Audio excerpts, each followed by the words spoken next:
Surely you can't be serious. I am serious. And don't call me Shirley. Good morning, Vietnam! You are great. I'm not bad. I'm just drawn that way. I have come here to chew bubblegum and kick ass. And I'm all out of bubblegum. Life moves pretty fast. You don't stop and look around once in a while, you could miss it. My calculations are correct. When this baby hits 88 miles per hour, you're gonna see some serious... You're listening to the 30-something movie podcast. Classic movies, 30 years in the making. Yep, They Live. For those just joining us, the show has just started, so if you were here before, I don't know what you were listening to, but maybe you're like streaming a whole bunch of our episodes all at once. If so, you deserve sainthood, basically. God bless you. Yes. The reason I said They Live was going through and listening to the intro, and this is the part about I came here to chew bubblegum and kick ass, and I'm all out of bubblegum. And then Patrick, co-host Patrick Canigallo, everybody. Hey! And I'm John Reed. Hey! So it's going to be the two of us this time around. Pat has not seen They Live. He was asking where that was from, so I was just informing him of They Live and the magic that is Rowdy Roddy Piper. I love Rowdy Piper. Mm-hmm. I liked it when he became a good guy. That was exciting. I think you're going to enjoy that movie when we get to it. I think you're That's going to good. enjoy it. I always like it's weird. It's weird and it's cheesy. Well, I mean, Rowdy Roddy Piper is the main character, so right. And that's the most famous line of the movie. Yeah. So I think you're going to enjoy it. It has the humor and the horror kind of mix to it. It's a bit like, sometimes it makes me feel a bit like Evil Dead. Okay. So. Okay. A good mix of stuff. Like a Army of Darkness, Evil Dead 2 kind of Evil Dead stuff. Yeah. A little Ash versus Evil Dead kind of. Yeah, you need to have a little bit of that vibe thrown in there. It's episode number 180, Pat. Where has the time gone? The time is gone. Has flown. So we are to episode number 180. And this time around, we're going to be taking a look at The Last Temptation of Christ and Dead Ringers. Pat's excited. Beyond excited. This is the way. Super excited. I only came here to do two things, John.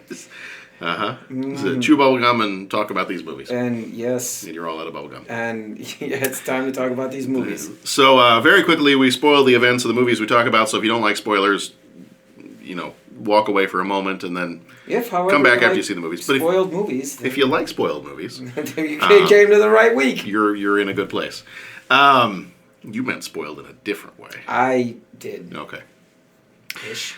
If you have not yet, leave us a review on iTunes. We would appreciate that so that we know 5 stars. 5 stars. 6 if they'll let you. I don't know if there's like a special account where you can put in 6 stars, but that would be awesome too.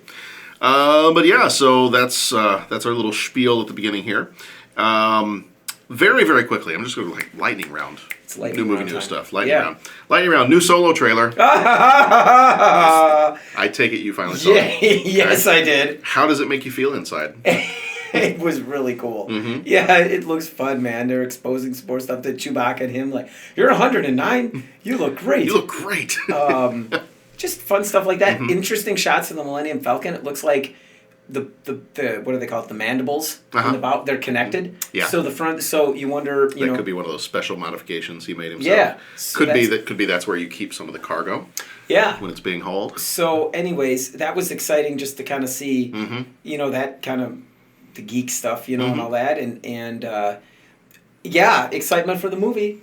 End of May. Yeah. Infinity War's this month, May for that it's one. It's April 27th for that one, so we got 3 weeks? Jeez.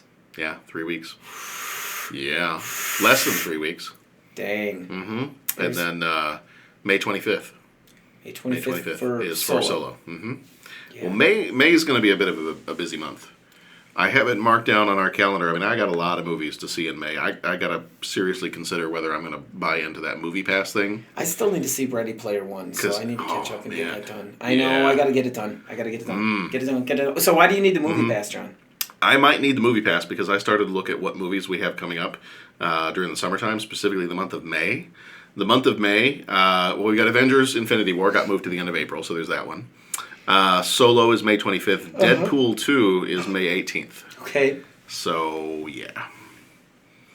And then other ones that I've been looking forward to that are coming out later in the year would be Ant-Man and the Wasp, coming out in July. Okay. The new Predator movie is coming out in August. The Venom movie is coming out in October. That's cool. There's another X-Men movie coming out in November. And then Aquaman is coming out in December. Go talk to the fish. And Wreck-It Ralph 2 coming out in November. Excited for that one. Kids are excited for that one too. So I got a lot of stuff going on. So I got to think about whether I'm going to do that Movie Pass thing or not. Yeah. We'll see. Solo trailer was good. Solo trailer was good. The thing, see, Sharon doesn't normally get as excited about trailers as I do, but the one thing that we were watching it, and I'm just sitting there going, this is great, this is great, this is awesome. She's like, wait a minute, was that a Mrs. Chewie? And I was like, yeah, I think it was. I think that's cool. It's like, I don't know if, like in the old stories, he actually had a family, and then she thought about it for a second, and like the trailer ends, and I'm just sitting there going, yeah! And she turns to me and she goes, so you're telling me he abandoned his family this whole time? And I'm like, well, no. Okay, that's not the takeaway that we were going for here. No. You mean Chewie's a deadbeat dad? I'm like, no, just maybe. Oh man, that's funny. That's not the takeaway. Let's. Yeah. But the movie looks awesome, and it continually makes me want to be Lando Calrissian. Yeah. Even more. Yeah. Cool guy. I did tell there's one of the other teachers that works here with us. He is a huge Star Wars fan. Okay. Anthony over at Middle South. Yeah. Dangler. Yeah. And he and I are planning to go together to go see this movie because we are both huge Star Wars fans and Superman fans and pretty much everything. And so we texted each other last night and we're like, we got to get a crew together to go see this. And I immediately was like, I call Lando. I get to be Lando. I'm wearing a cape. Yeah. Yeah. Dennis and I talked. I'm going to wear a cape and bring a Colt 45 with me. Dennis and I talked. I said we should be Han Solo and Chewbacca for Halloween. That would work. You'd be Chewie. Well, that's what I said because he's hairy. taller, but he's taller, and I said, I'm pretty. And Dennis's response, I said, well, see, I could be Han and you could be Chewie because you're taller and the height would work. But then I said, but I'm hairy, and Dennis goes, well, I'm pretty hairy too. He was kind of like, I could be Chewie, and I'm just like, that's pretty cool. A little bit more information than I needed about Dennis. But, I said that in my music class the other day. So I was out for running. The kids, some of the track kids, they said, you were running in shorts. I'm like, it was good. It was cold. I said, it's good. It puts hair on your chest. And all the girls were like, awkward children. Yes. Awkward children, awkward teachers. Yeah. So very, very quickly before we get into the rest of our new movie news, since I'm talking about movies that are coming up, our next week's show is going to be the Superman 80th anniversary show, where I'm going to talk about Superman the entire time. Cool. If anybody else wants to join in, feel free. Right.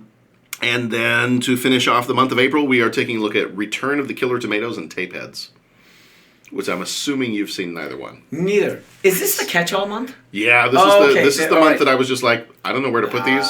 Let's just call it April. Let's get weird. So this is the April Let's Get Weird month. It works, man. Connections. This is totally the month that I was like, We're back. I don't know. And we've got the princess. She's in another castle. I didn't know where to put Last Temptation of Christ. And I didn't know where to put Dead Ringers. You know what I should have done? I should have put Dead Ringers with twins. Yeah, because they were going to do with the originally Dead Ringers was called Twins. That's and right. They bought the rights to the name of that movie so they could use it for the Schwarzenegger Danny DeVito movie. I've slowed down the lightning round. I'm going to take my comments off the air. No, that's fine. All right, so back to the lightning round. So Solo trailer, yes. Awesome. More. Terminator 6. So they are continuing forward to make a Terminator 6. And I was like, hey, you know what? Terminator, I love the Terminator movies. I've been fine with the ones that they've made. Do I think that they're all the greatest thing that's ever been done? No. But there were bits and pieces to these movies that I was like, that's really cool. Yeah. I think you and I were talking about that Terminator Genesis. Yeah. I like the idea of them messing with the timeline, like jumping back and being like, it's 1984. There's a T-1000 in 1984. That's not supposed to happen. Yeah. And like messing with all that stuff. You're a fan of the franchise. So apparently they are wiping all those out. Oh, good. And the new... Great, grand, wonderful. Everything is awesome. So they're going to wipe those out, and their Terminator 6, which doesn't have a name yet, will be a direct sequel to Terminator 2. Oh. And I was kind of thinking Oh. that maybe at some point they would just be like, hey, you know what? Let's just get all new people. Like, no more Arnold.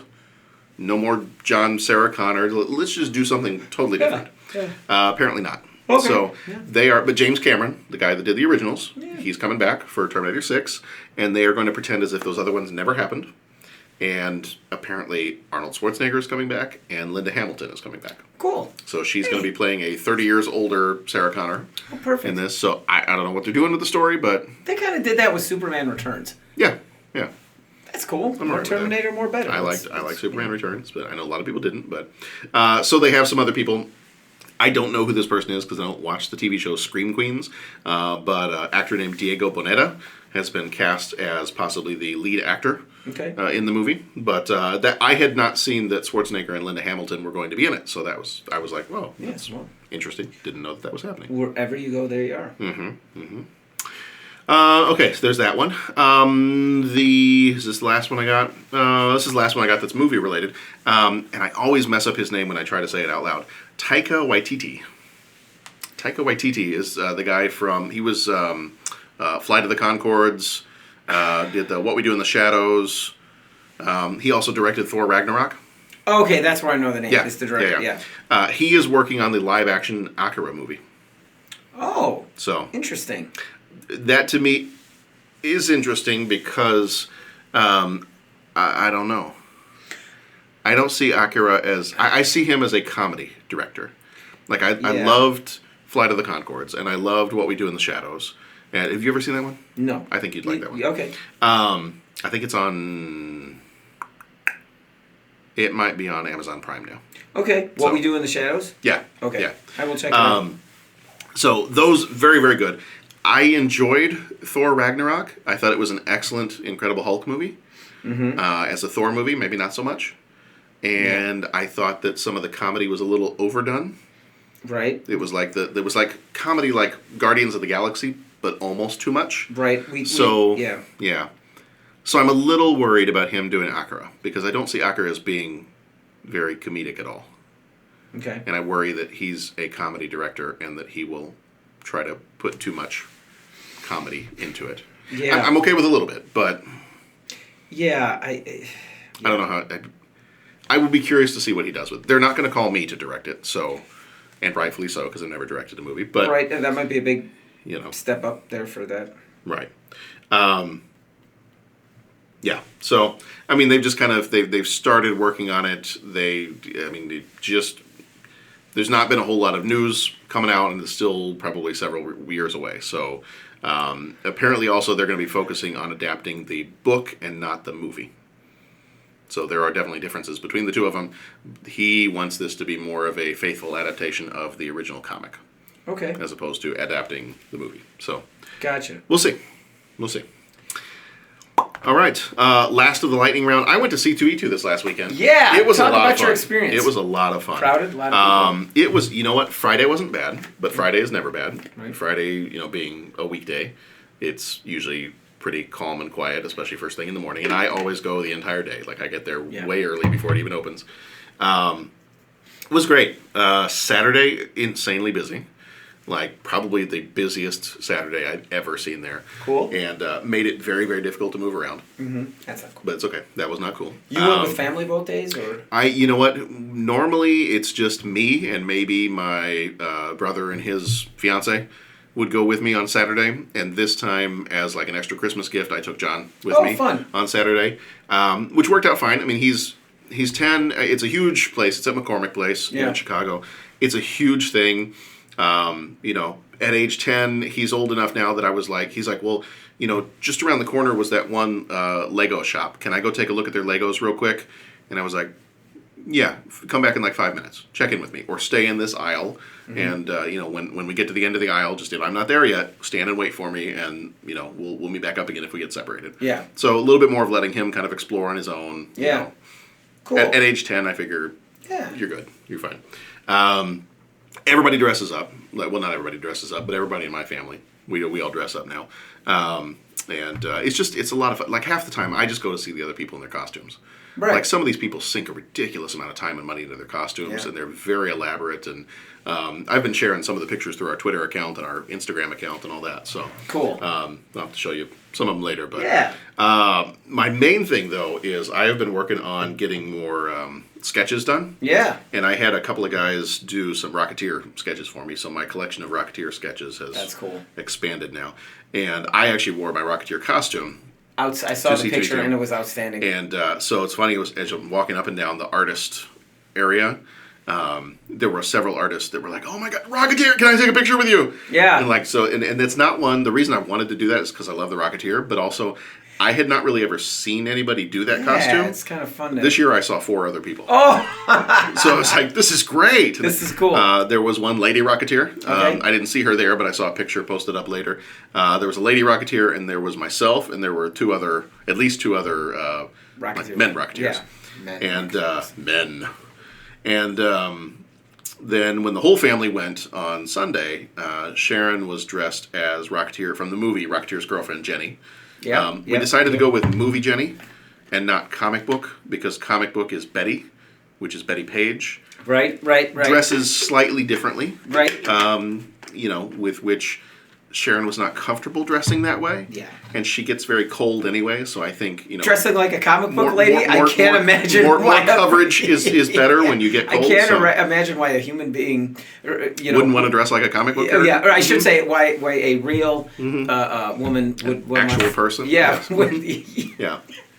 Oh man.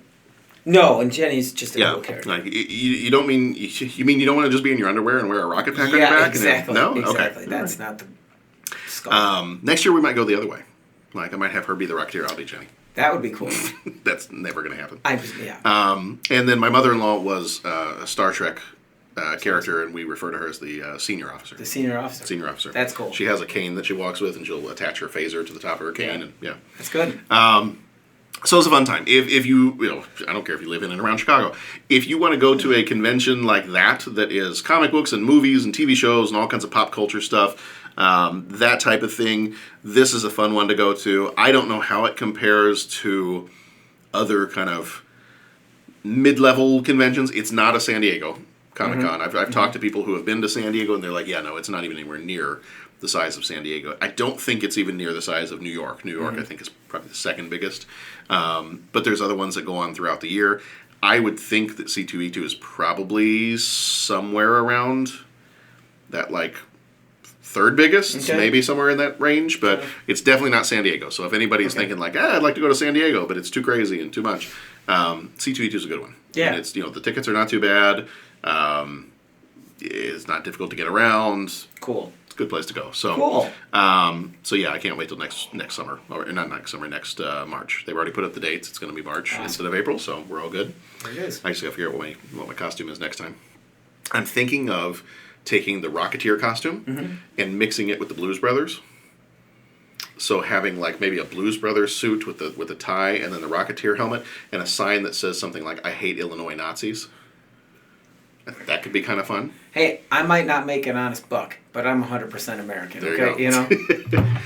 The other one I thought of was, oh man, because in the Rocketeer movie, when he tells his girlfriend that he's like Jenny, I'm the Rocketeer, and she goes, the Rock-a-who? Don't you Jeff will always say that. But the Rock-a-who. What I'm thinking is I might do like the Rocketeer helmet and then dress like Doctor Who. And just have like a label on me that's like, I'm the Rock-a-who. Yeah, that's cool. So I'm trying to come up with maybe some clever ideas. That's cool. And that's the crowd because that Rocketeer, and that Rocketeer leather jacket got a little warm after being in it for the entire day, the entire 2 days that I was doing that. And was that the one that you got was like the official? It's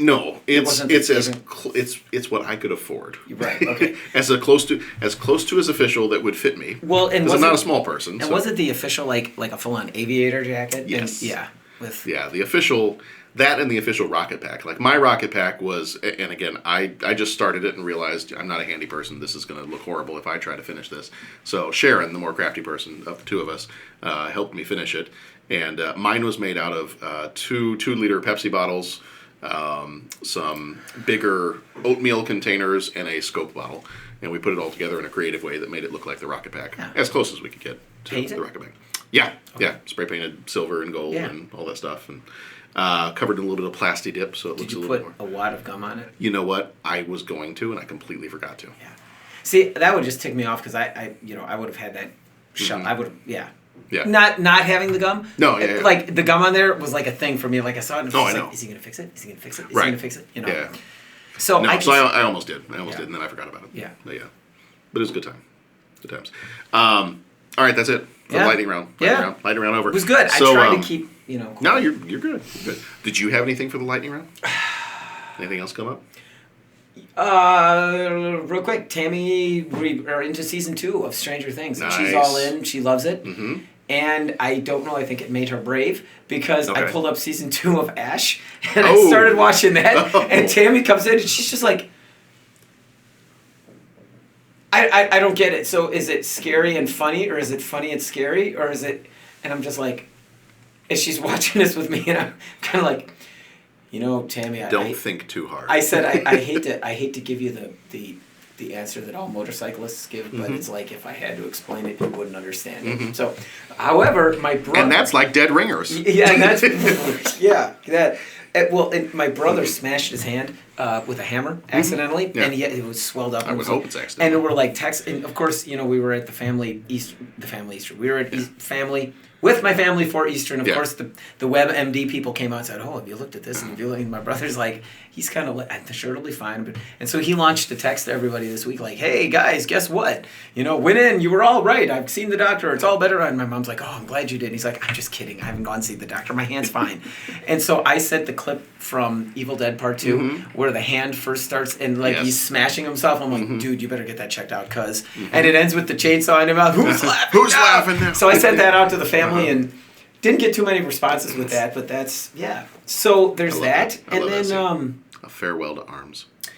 And then the only other thing is I bit my tongue, and I think I took a chunk out of it. Why would you do that? Well, I was eating something, and I bit my tongue, and all of a sudden I started to taste blood, and it was so my tongue was bleeding all over, and That's not good. You can't put a Band-Aid on it. Yeah. So I've been tasting blood for that, and so what I did was You're basically a vampire. Basically, and it's I didn't what do I eat because And so I decided to watch the Star Trek: The Next Generation two-parter with the Klingon Civil War. Oh yeah. So I'm just like, that'll fit. There you go. You so taste blood. You're watching Klingons. I'm not sure if I heard the cry of the warrior, but I bit a chunk out of my tongue.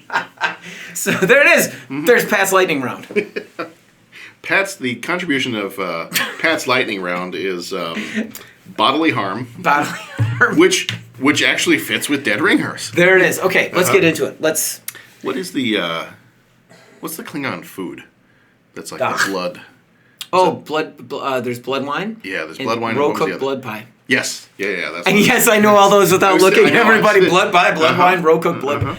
Well, I knew that I have a vague knowledge, surface level knowledge of those things, but I'm like, no, Pat's gonna remember that. All right. Oh my God! What the heck was I watching? All right, so. Okay, so I was watching part of it on my phone because I was trying to get through the bloody thing, and I was carrying it with me everywhere I went into the bathroom, and I'll not be afraid to admit it that it was on my phone, and I dropped my phone in the toilet. Oh. While I was watching it, and John, I couldn't tell the difference between what was in the toilet and what was on the phone. I'm just saying, I don't know. How's your phone doing? Oh, it's fine. That didn't really happen. I was just telling. Oh, you just.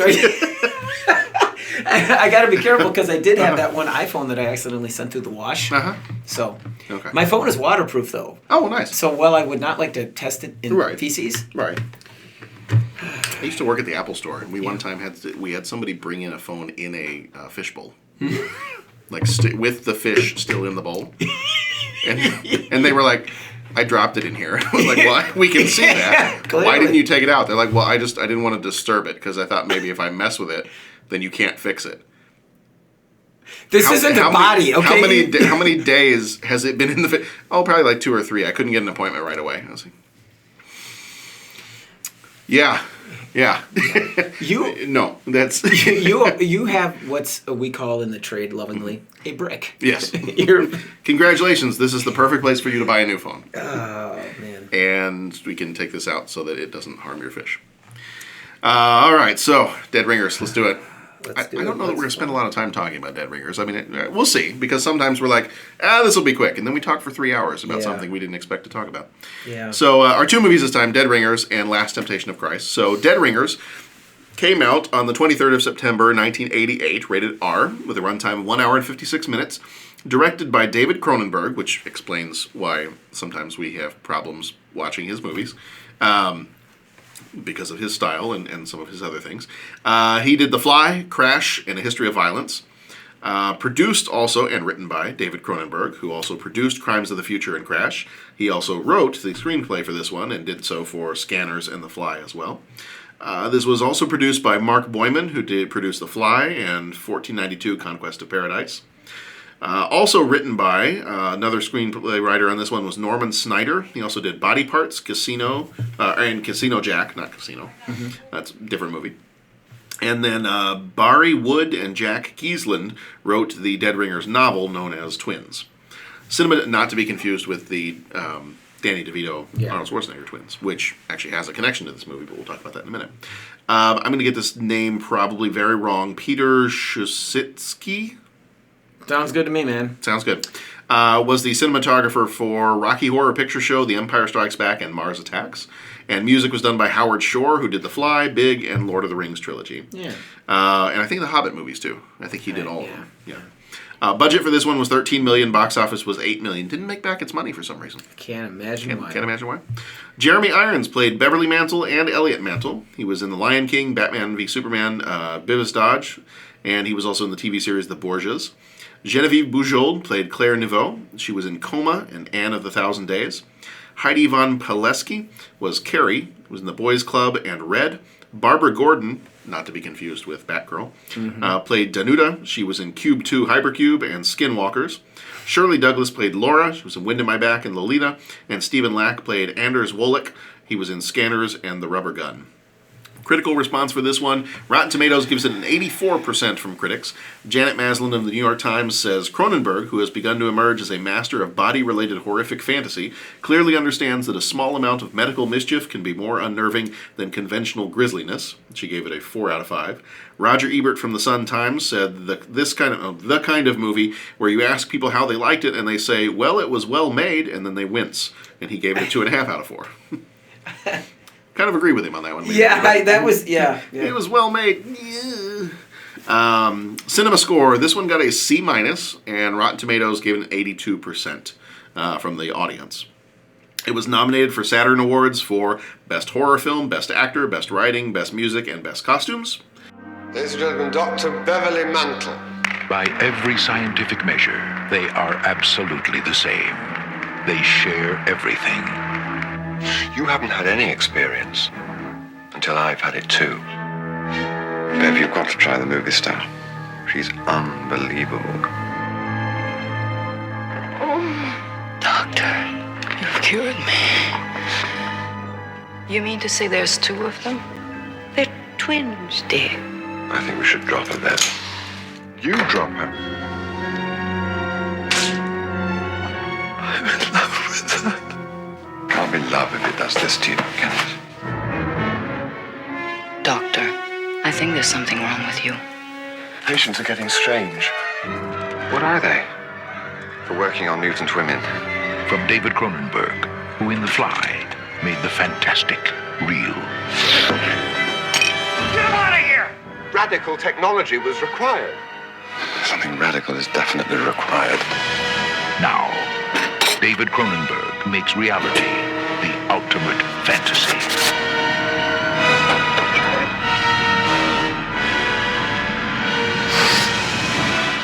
Dead Ringers. Separation can be a terrifying thing. And I have like what I've copied from Wikipedia, the summary of this movie. I don't think I'm going to go through it. I think all I'm going to say is Elliot and Beverly, we start off the movie seeing them as kids, and they're having a conversation about human reproduction, and they seem to be very interested in it. And they make a comment about human reproduction and fish. Yeah. And which is interesting because I feel like that kind of keeps coming back through the rest of the movie. And then you skip ahead and you see them in college. Yeah. And they're in college, and they've invented this device to be used as a gynecological tool. Yeah. It was easy for me to say.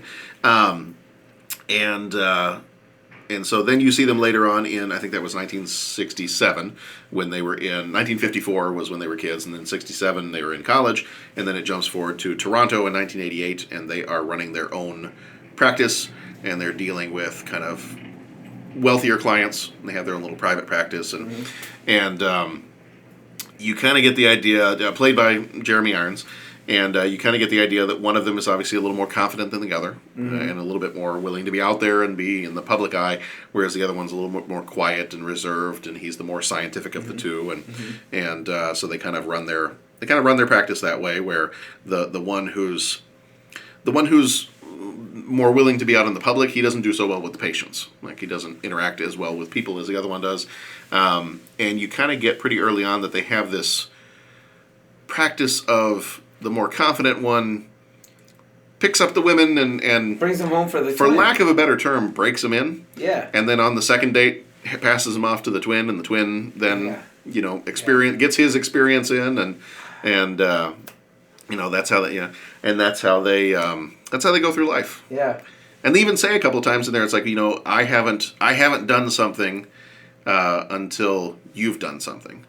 I think the wording was, Yeah. if you haven't effed Claire Neveu, then I haven't, or something like that. Yeah. And so the experience, like they don't even consider an experience to have happened unless it's happened to both of them. Yeah.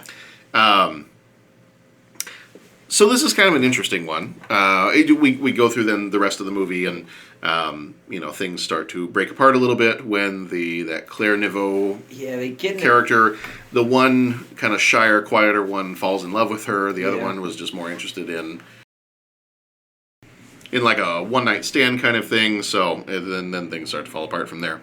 One thing I didn't know about this was it was actually based off of a true story. That it was based off of the lives of Stuart and Cyril Marcus, who were gynecologists, and they were found, I had it written down at one point, they were found dead in their apartment in 1975. They were twin gynecologists, and they were kind of like, wealthy, and their practice was doing well, and they had high-end clients and all that, and they were both found dead from barbiturate overdose or withdrawal. And they were found like naked and partially decomposed in their apartments because they had died and nobody just went to look for them in 1975. And then a book was written on that. The book was called Twins, and it was kind of a fictionalized account of them. And so then this movie is loosely based on the book Twins. This one actually was originally going to be called Twins, but then when they were making the Twins with Danny DeVito and Arnold Schwarzenegger, they actually asked if they could purchase that name because they thought that would be a great name for that movie. So the studio that did the comedy Twins purchased that name, so they decided to go with Dead Ringers for this one.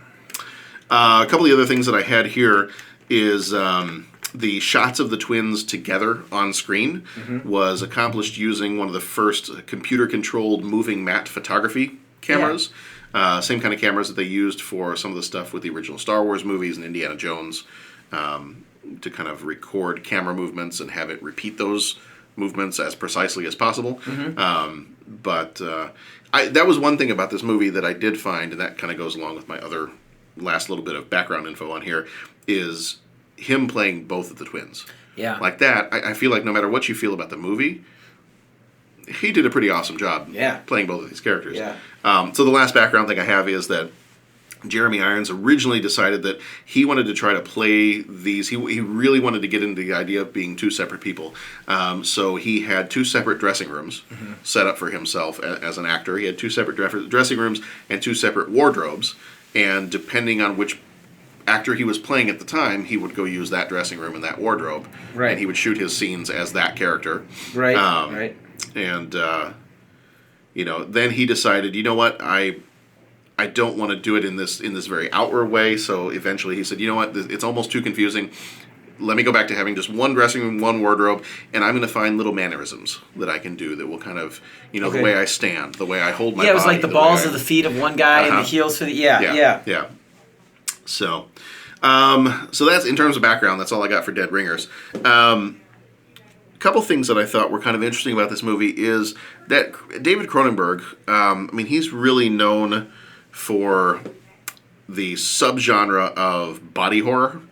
And you see that a lot in The Fly. Back when we watched The Fly, it's kind of gross out stuff. And that's kind of what he was known for. And this movie, I think, because most of his movies afterwards are not that way. From this point on, from Dead Ringers on, it's not really body horror like it was in his early stuff. It's more psychological type stuff. I think if I frame this movie as, this is a horror movie. Yeah. Okay. Now I can be at peace with it and just say, okay, maybe it was a wonderful movie. It's just not my genre. Right. Whereas before I'm just like, or this is a is psychological crap. thriller or a... whatever that is. I don't know. Like a Rami drama or Dramamine. a Rami drama? a Rami drama or whatever you guys call that stuff. So, no. Rom-com? Rom-com, yeah. So... Dramamine? Is that what you said? Something like that's that. That's not even a... Okay, that's not a thing. That's what you take. That's what you take when you're going in an airplane. This is what, to calm me down. This is, this They might have taken some Dramamine at one point in this movie. They took everything else. They did. And so that's the thing. Like, when I was first watching it, I'm like, oh, this is, a drama, or this is I was kind of like, eh. But, okay, you're right. It's a horror movie. Mm-hmm. So, okay. Yeah. That's all I got to say about it. It's a so now you feel a little bit better. I feel a little better. Like, I can... Well... I just don't want to be the guy that hates everything. Right. Well, and I had never seen this movie. Like, this was the first time I'd ever seen this movie. Never saw it. And all I kept hearing was, this is an amazing performance by Jeremy Irons. And David Cronenberg, the director, a lot of people will say, it didn't necessarily, I don't think it got well received when it came out. But since then, people have started to say, this is his best movie. Mm-hmm. This is probably his best movie. And I really like The Fly. Like, when we watched that one, that was probably, a couple years ago, a year and a half ago. I like The Fly. It's disgusting as heck. Mm-hmm. Like, the stuff where he, eats the donut and then pukes it up and arm wrestles the guy and, breaks the bone through his arm. And, that kind of thing. Or body parts are falling off. And that was his usual fare in his first round of movies. And this is kind of, like I said, I think this is where he's kind of reaching a turning point where he's like, you know what? We can have some gross out stuff, but instead, let me make you feel uncomfortable in different ways. And let's make it more of a mental discomfort than an actual physical discomfort. But I will say, later in the movie, when he creates his own instruments... the moment I saw those instruments, I'm like, oh dear Lord. Nothing good is going to come from this. And he was he was nuts at that point. He was just like, women are not created the right way. Mm-hmm. And I got to be honest, it's not the instruments, it's the body. Yeah. And I'm just going to come right out and say this. When he was examining the one patient and was starting to become unhinged, I got really uncomfortable, as everyone should. Mm-hmm. But here's the one difference. The #MeToo movement. That really affected me with this. Like, I'm watching this and it's just like, here's some psychopath that's going nuts, and this woman is... and now is he taking advantage of her? And he's, that's kind of what he's doing. Because and so that really, I found that a little bit revolting. To be honest, later in the surgery scene, it went back to the very beginning when they created that device and they were still in school, and the one professor looks at it and he goes, "This might work on a cadaver, but it'll never, it's not meant for a real person." And then you kind of had that where he's like, "Wait a minute." He's talking to his brother afterwards. He's like, "Wait, whoa. You use this on a patient? This is not meant to be used. No wonder it hurt." Yeah. And I don't even know what they were doing. No, I know. But I mean, it's like that I was like, this is a little bit much. Like, that crossed the line for me. And I think it's just, all this stuff is coming to the forefront now where women, girls, boys, men, have been abused in all these different settings. That one scene I found particularly revolting. So if I'm looking at the movie with modern glasses on an old, we've had enough of that stuff that was hard to watch. The surgery scene where he goes nuts and they pull him out of there and that didn't bother me as much. Bother me as much. That didn't bug me as much because it was like, okay, the guy's going nuts. He's cutting her up. Let's hold him down. Let's take care of him. Yeah. That scene with the examination. That was rough. Oh, yeah. That was, where, Yeah. Yeah. That was like end of Braveheart levels of rough for me. Yeah. Yeah. It's like you can't see what's happening, but it's almost seeing the other person's reaction. Yeah. It's like at the end of Braveheart, when I remember the first time watching that, you can't see them, that they're cutting him open, trying to get him to confess at the end of that movie, but you see what's going on around him, and you see like his expression and like Yeah. Yeah.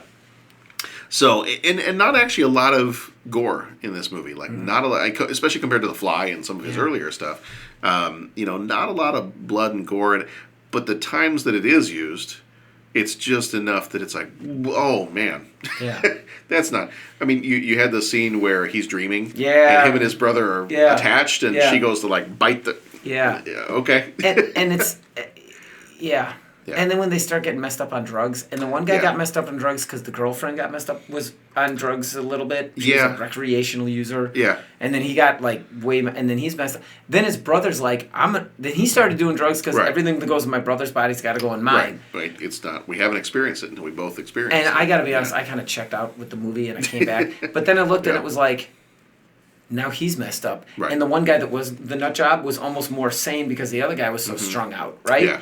And then they're both strung out, and it's just like... Well, it reached a point where it's like, I can't really tell the difference between the two of them anymore. Yeah. And maybe that's the point. Yeah. Maybe that's the point. Maybe this might, for anybody listening, it's like, well, you need to watch the movie 2 or 3 times. Not going to happen. Not going to happen. Yeah.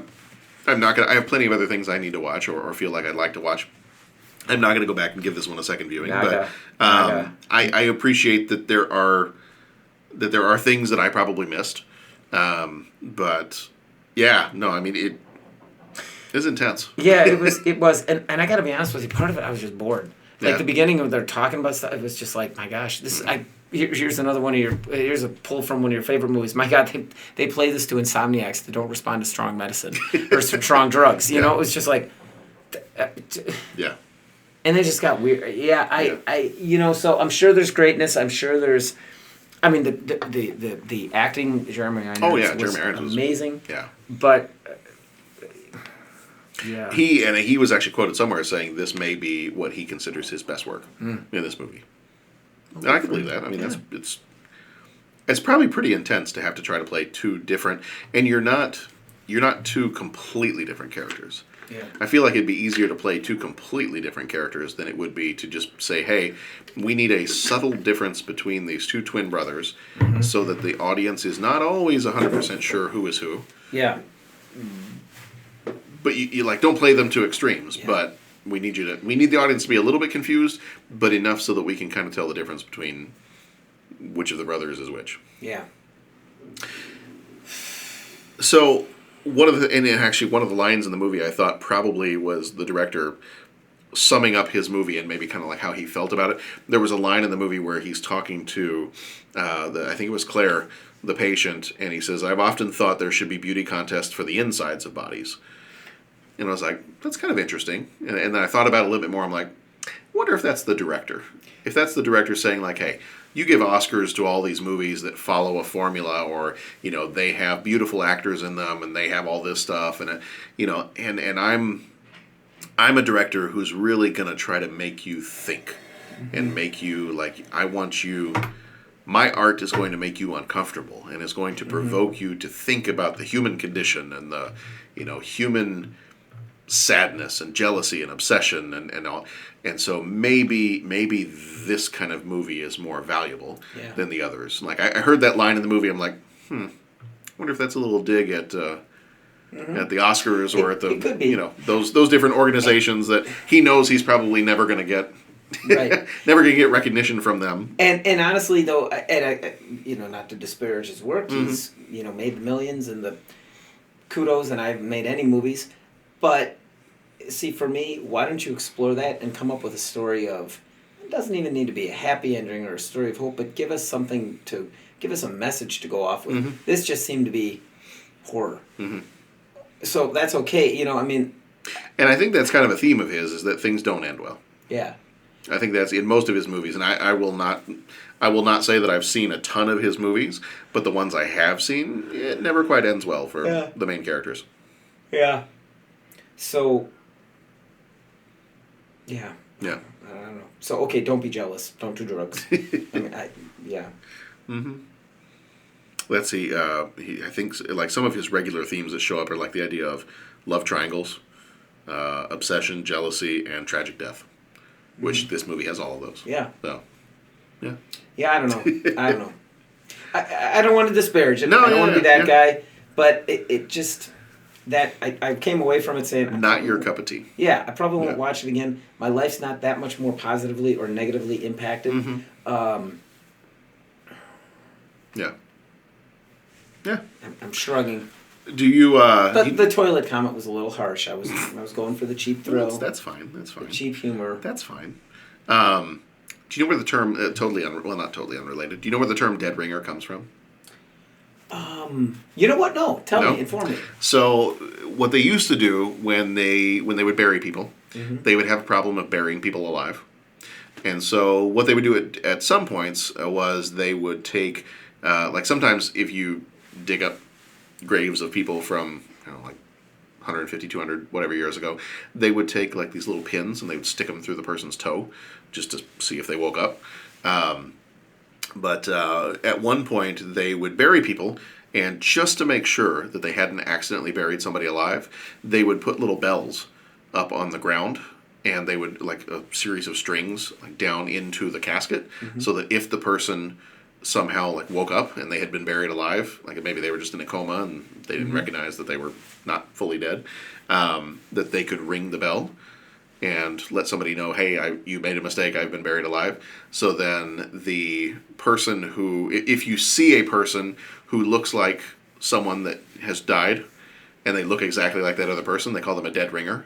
Okay. Because then it's like, oh, hey, that guy that looks just like the guy that died last week. That's he must cool. have come back. And so that's actually where the phrase dead ringer comes I from. wonder how the instructions got passed down. Was that, hey, if you ever wake up, Yeah. you can't turn over and you think you're buried alive. Just reach for a string and Pull the start string. pulling. Yeah. No, thank you. I'll plug another little podcast here. There's a podcast called Lore. I don't know if you've heard of this one or not. It's actually a series now on Amazon Prime. And the guy who does it, his name is Aaron Mahnke. And John has actually gotten obsessed with this. I don't know if it's a good thing that he's listening to it, but it's all stories kind of like that. Yeah. It's like, here are creepy things that have happened in the history of the world. And like stories of hauntings or of people being buried alive and like weird stuff. Spirit photography where people would like take pictures and ghosts would show up in the picture and just scary stuff like that. Presidential elections. Yes, yeah. Welcome to the 30-something political podcast. Sorry, everybody. I'm so that's all right. sorry. No, I get what you're saying. Scary ghosts. Not as sorry as the rest of us. But really good podcast. And John has actually kind of gotten obsessed with this. And I'm like, I don't know if it's the greatest thing that you could be listening to, but you're interested. And it's actually caused him to like go to the library and like pick up other books on like, scary stories. And so he's in that age that's like, he's interested in scary stuff now. Yeah. Not too scary, because there will be times where he's like, Dad, I want to listen to, can I fall asleep listening to the Lore podcast tonight? I said, well, I'm not going to do that, but you can, if we're riding in the car or something, I'll put it on in the car and that's fine. And like one of the other times he came downstairs and he's like, Dad, I didn't listen to you, and I was listening to an episode of Lore while I was doing my homework. I can't sleep. On my Chromebook, and I can't sleep now. Like, okay, Dad said no for a reason, all right? Okay, but you got to go down in the basement and count to 30. Right. No, just don't open your closet, okay? Yeah. Because otherwise the creature that lives in there will get you. Yeah. All right, so, anything else we feel like we need to say about Dead Ringers? No. Has it all been said? Yeah. Or at least all we're going to say? Yeah, I'm glad that the guy... Are you glad it's over? I'm glad it's over. It wasn't my movie. Okay. Jeremy Irons, great job. Yeah. I don't know. Yeah. If you... not Steven Spielberg, Lucas... the movie reviewer from Chicago. You've narrowed it down to... Roger Ebert. Roger Ebert. What? Like Steven Spielberg. Nice. George Lucas. I was going to start listing Abraham Lincoln. Like Ron Howard. Roger Ebert. Is this the old Johnny Carson thing where he puts on that hat? Yeah. And he holds up the envelope. Jimmy Stewart. That's right. Batman. That's right. And the Secondary Education Act of 1972. What do they have in common? So That was a bad Johnny Carson. That didn't work well. It worked. It worked for me. Okay, so going back, the movie reviewer, Roger Ebert. Harold Arlen. Harold Ramis. He said it best. Yeah. This is the movie that you kind of wince and go, It was well made. It was well made. Yeah. I think Question that, mark? I'm Ron Burgundy? Yeah. Siskel hit it out of the park with that statement. Yeah. Nice. All right. That was Dead Ringers. Are you... Yeah, okay. Have you found the healing love of Jesus? Yes. Are you about to? God bless it. Christ, I have seen the light. Are you about to? I'm about to. All right. Well, our next segment, we're on a mission from God here. Well, isn't that special? Could it be Satan? Satan, who resembles a gas leak. Yeah. All right. So our next one is The Last Temptation of Christ. I'm gonna do let you do the intro, and I've been sucking down the water. You go for it. You were gonna say something. No, I was just to say because these movies fit so well together. It's crazy. It's April. Crazy April. Okay. April Fools. Movie number 2 is The Last Temptation of Christ. It came out on the 12th of August, 1988, rated R, with a runtime of 2 hours and 44 minutes, directed by Martin Scorsese, who also did Taxi Driver, Goodfellas, and Raging Bull. Produced by Barbara DeFina, who did Goodfellas, Hugo, and Casino. The writer for this one was Nikos Kazantzakis, who did the novel. He died in 1957. He also did Zorba the Greek and He Who Must Die. Paul Schrader did the screenplay. He did Taxi Driver and Raging Bull. Cinematography by Michael Ballhaus, who died in 2017, did Goodfellas and Bram Stoker's Dracula.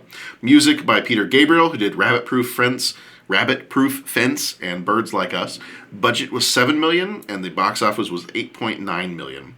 Willem Dafoe played Jesus. He was in Platoon, Shadow of the Vampire, and Spider-Man.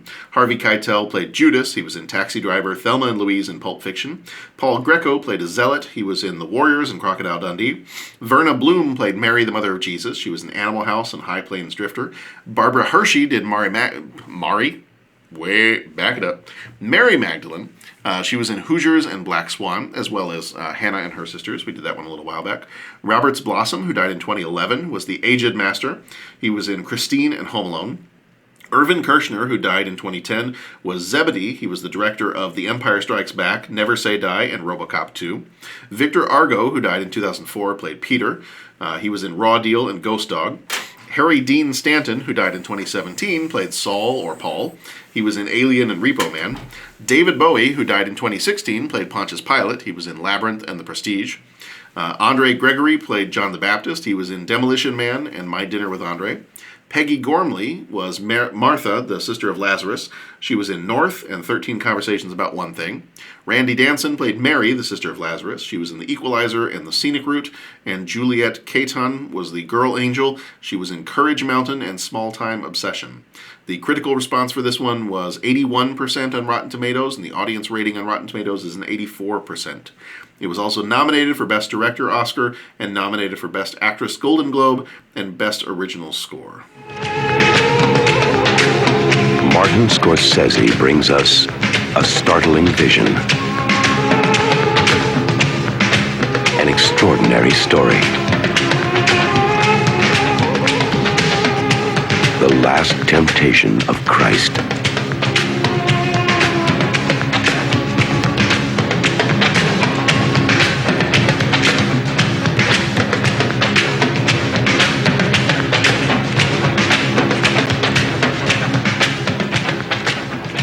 Okay, so this is another one where I have a full-on description of this movie from Wikipedia that I've pulled up, and I don't think I'm gonna go through the whole thing, but we'll start off by saying this movie has a kind of a disclaimer at the very beginning before the movie even starts that really says, this is not the story of the Gospels. This is not your Jesus that you learned about in church.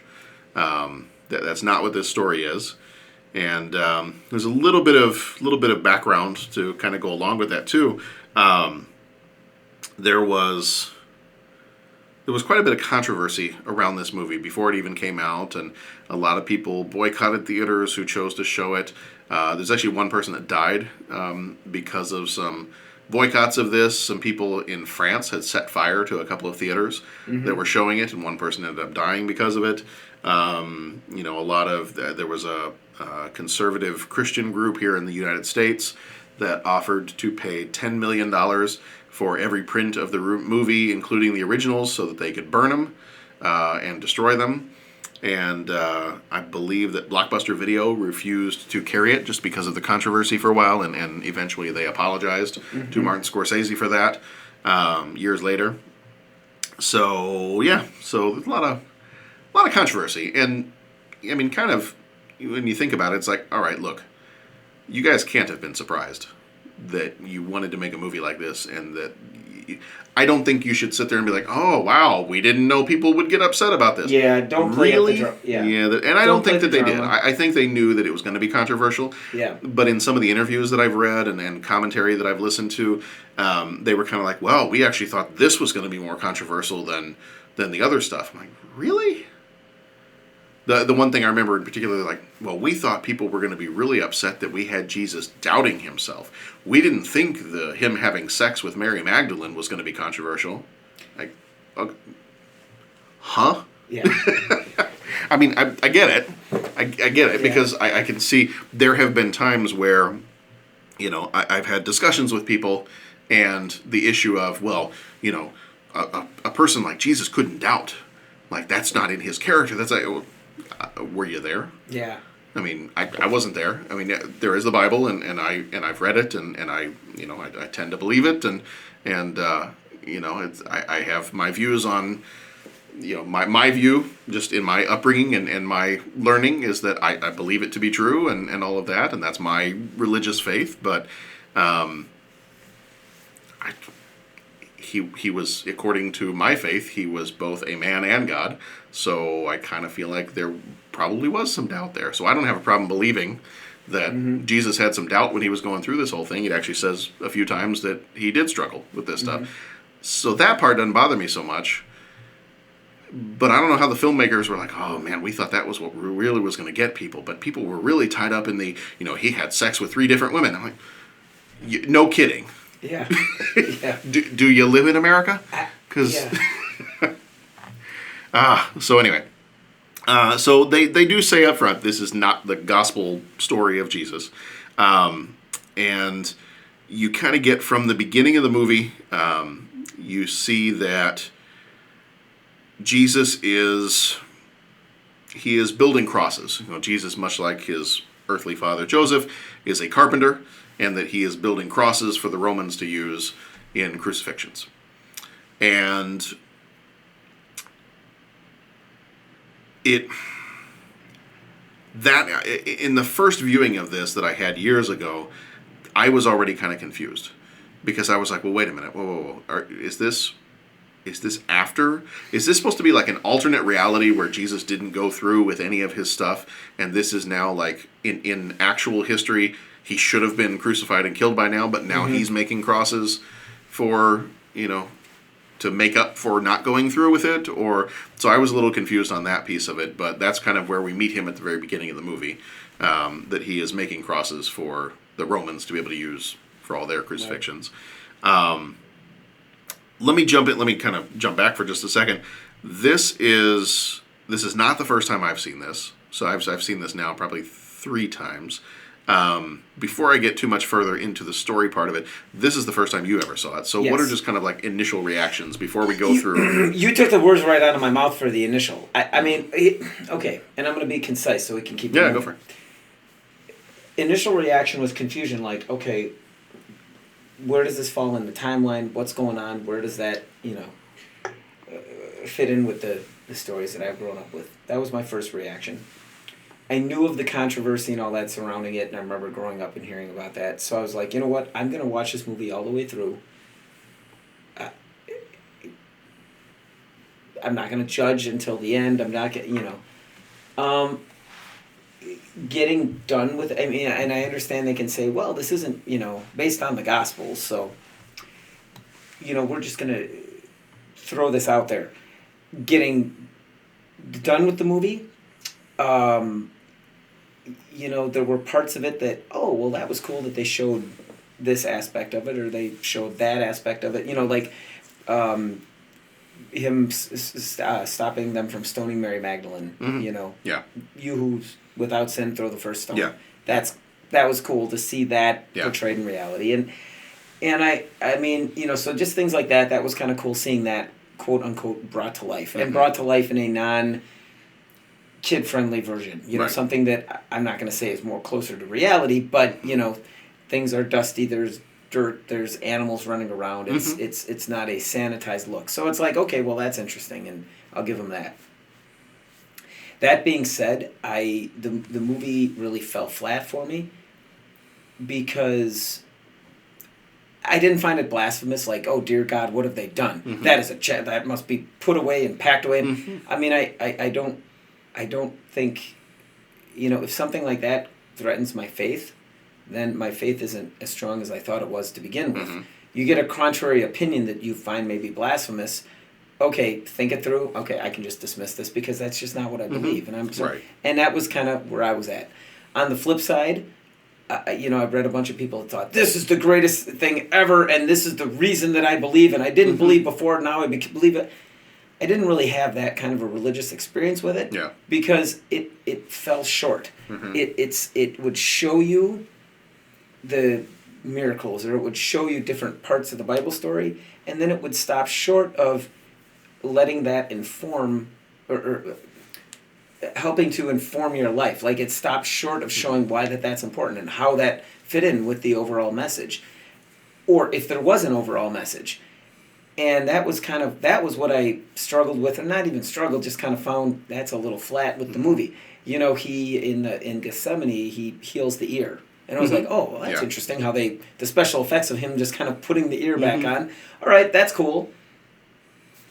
But then that was it. Like, the rest of the movie was, you know, it didn't show, like, well, what does that signify? Well, you turn the other cheek. Treat your enemies as yourselves. I need to go through this. We're not going to you know, all of that piece.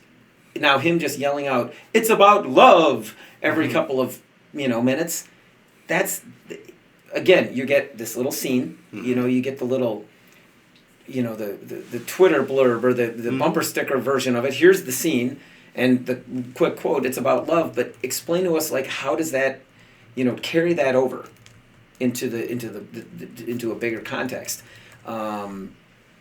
So that was where the movie fell flat for me. It was like, you're showing us these things, and you're showing it almost within the context of it being magic, not as in the basis for a morality. Now, you know, whatever your beliefs are and whatever you think, you know, I don't know if 100% of what's in the Bible is true. I don't know that it's not true. I wasn't there. I've got what I believe. But the important thing for me is, how does that carry forward to me today? And this movie didn't do much to kind of blip the needle one way or the other with that. It was, in that way, I just say kind of fell flat. It's not connecting the dots to the, you know, the stoning of Mary Magdalene. You know, he who was without sin cast the first stone. Okay, well, yeah, let's look at that, you know, in a wider scope. In this case, it kind of appeared like, well, he's trying to save his girlfriend. Yeah. That's cool for a story. That's cool for a movie, but that's not the bigger story. He was trying to save humanity. I mean, do you get what I'm saying? Yeah. And I'm trying to. I know that it's not based on the Gospels. I know that. Right. But you're not going to tell a story about religious figures, and I hate to just, you know, bring it down to that level and expect that, you know, I can't turn my faith off to watch it. You know, the little twists in there with the story, it's like, that's not the story, though. That's not what I've grown up believing. That doesn't mean that, oh my God, I'm challenged and that's blasphemous and I can't do it. Sure, you can put a twist in there.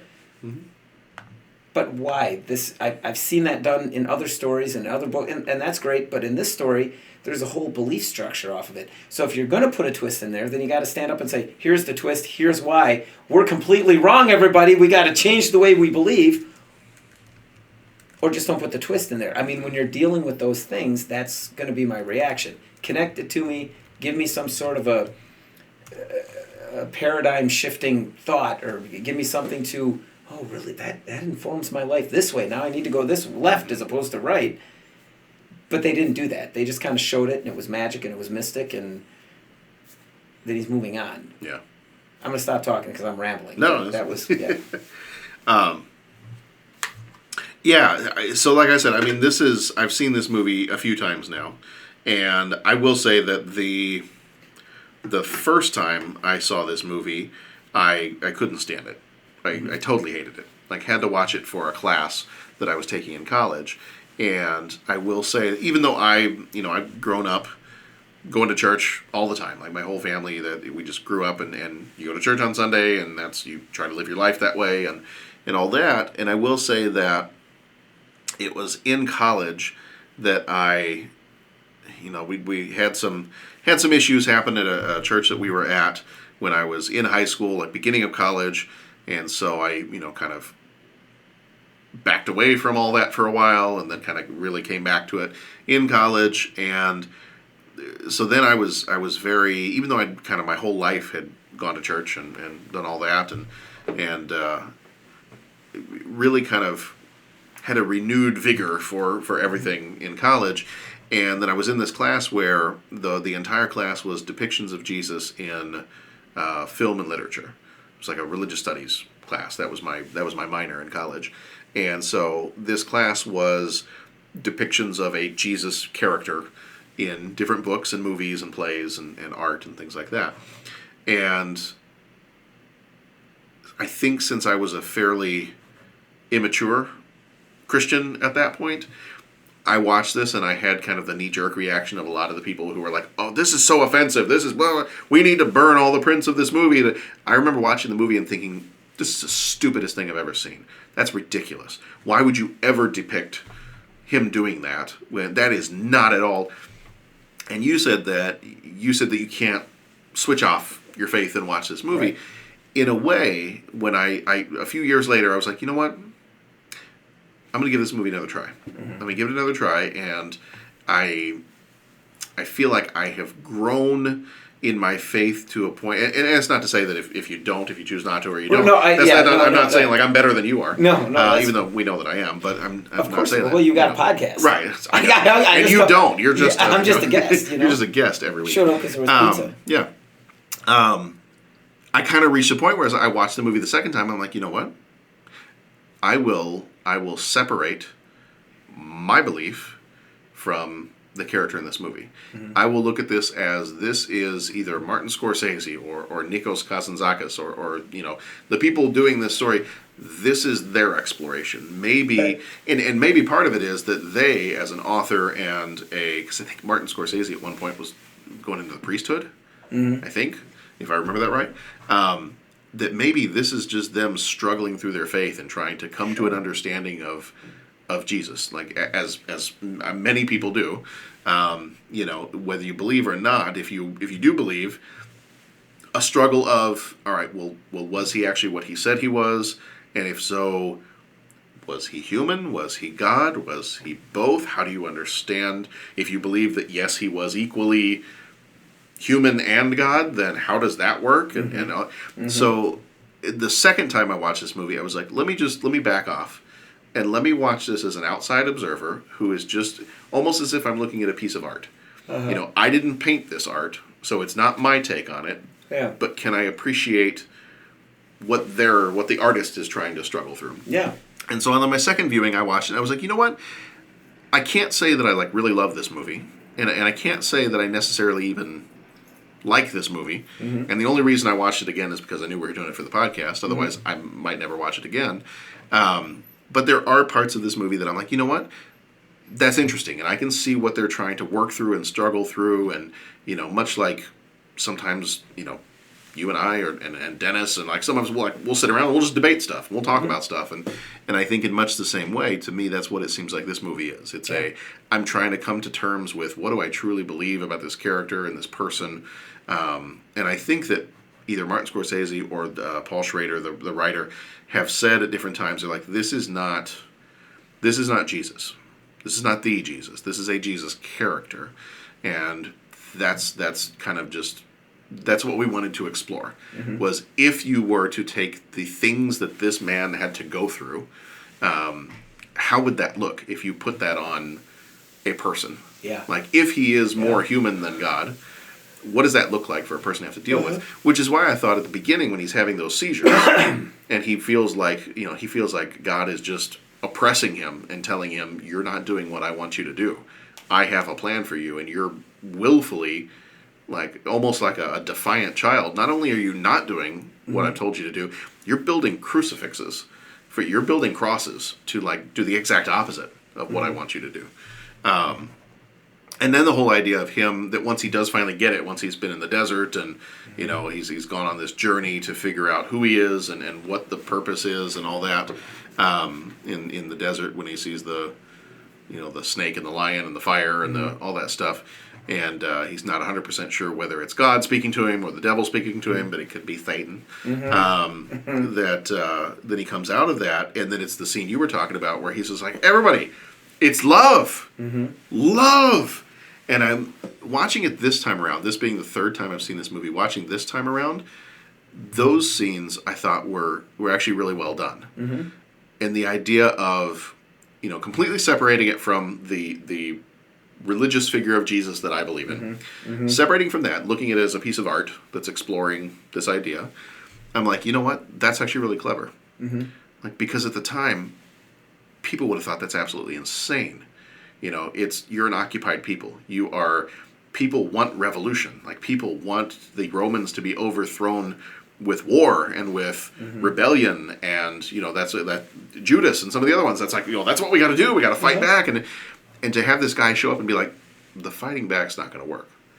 It needs to be something more than that, because I think he says this in the movie too. You know what? If you kick out the Romans, they're just going to be replaced by somebody else. So rebellion is never going to solve your problem. It might fix your problem temporarily, but unless you find something like love, if we focus on love, then that will solve everything. If we can get everybody to focus on love, that'll solve everything, but rebellions are never going to permanently fix your problem. So, those kind of scenes when I'm watching this, and how frustrated he gets. When he's like, everybody, would you just listen to me? It's about love. The fighting's not going to work. The killing's not going to work. Love is what's going to fix it. And I look at that and I'm like, you know what? You see those stories of where he'll go and he'll preach to a group of people in the Bible, and they either try to run him out of town, or people are just like, I don't get it. It's kind of like the middle school kid. After you've explained something 3 times, they look at you with that blank stare and they're like, I don't get it. Seeing those scenes, I'm like, you know what? And that brings... Not that I'm going to believe that, not that I'm going to believe what I see in this movie on the same level I believe something I read in the Bible, but I look at that and I go, I could totally believe that that's what it would have been like had you been sitting there watching this whole thing as an outside observer. That, like, he's trying to talk to people about love and about this is what the kingdom of God looks like, and the average person, some of them are like, oh yeah, I like that, that makes sense. But others are like, you're a crackpot. Go home. You're drunk.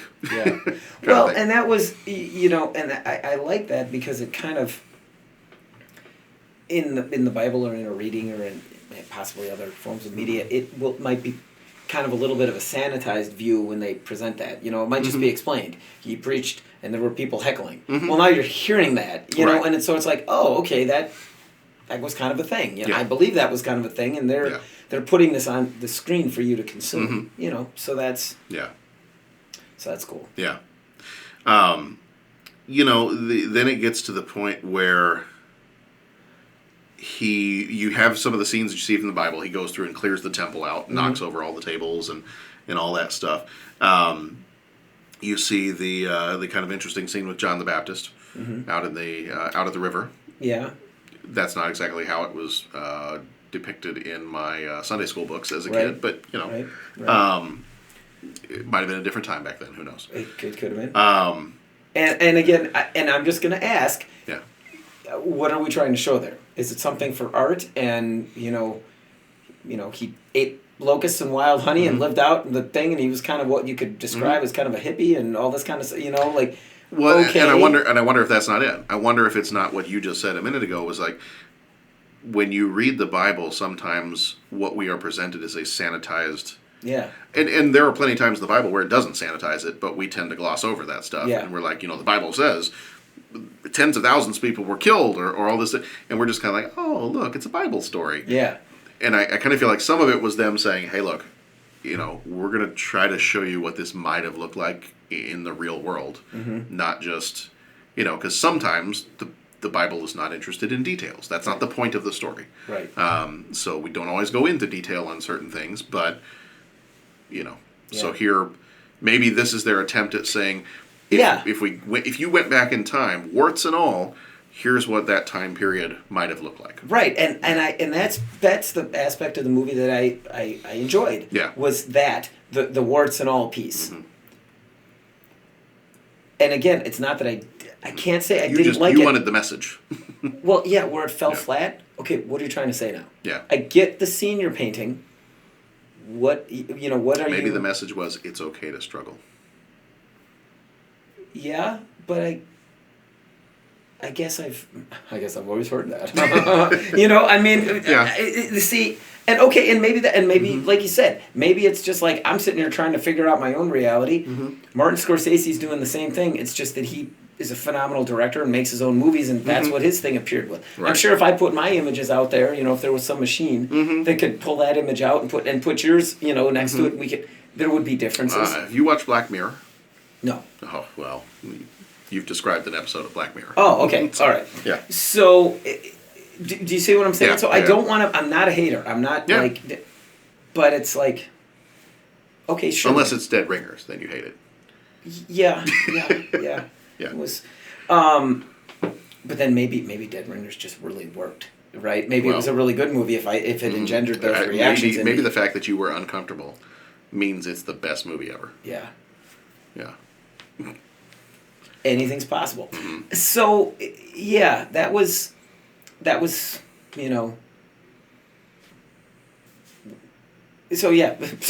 there. But that's kind of like when you're describing it, it's like, yeah, I get it. Yeah. And that's cool, and there's a different view, and but it again, just doesn't strike a chord with you.